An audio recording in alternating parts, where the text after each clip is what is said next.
আমাদের চরচকাশি গ্রামের একটা ছোট বাচ্চা রঙের ছলে মানে রং মনে করে কীটনাশক খেয়ে ফেলে।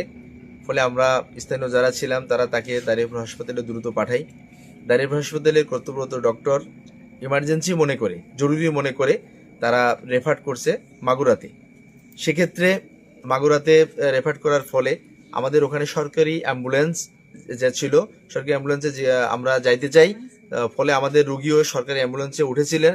কিন্তু ওখানকার অ্যাম্বুলেন্স যে চালায় সে বলছে যে আমাদের এখানকার টিএসএ স্যার এই অ্যাম্বুলেন্সে নিয়ে অন্য কোথাও যাবেন বিধায় এই অ্যাম্বুলেন্সে আমরা কোনো রুগী বহন করতে পারবো না। সেক্ষেত্রে আমরা বাধ্য হয়ে আমাদের রুগী একটা অটোতে করে নিয়ে আমরা মাগুরা সদর হাসপাতালে যাই। আমার কথা হচ্ছে যে টিএসএ স্যারের বরাদ্দকৃত যে গাড়ি আছে, নিজস্ব যে গাড়ি, সেই গাড়ি রেখে কেন আমরা দীর্ঘদিন যাবৎ শুনে আসতেছি যে উনি ওনার বরাদ্দকৃত গাড়ি রেখে উনি সরকারি অ্যাম্বুলেন্স আসা যাওয়া করেন মাগুরা থেকে। এটার আজকে বাস্তব প্রমাণ আমরা পেলাম হচ্ছে আমাদের রুগীকে নিয়ে আমরা যখন মাগুরা যেতেছিলাম সরকারি অ্যাম্বুলেন্সে, তখন ওনার সরকারি অ্যাম্বুলেন্স ওনারা দিতে অস্বীকৃতি জানায়। আজ আমরা এর প্রস্তাব পেলাম, এটাই আর কি।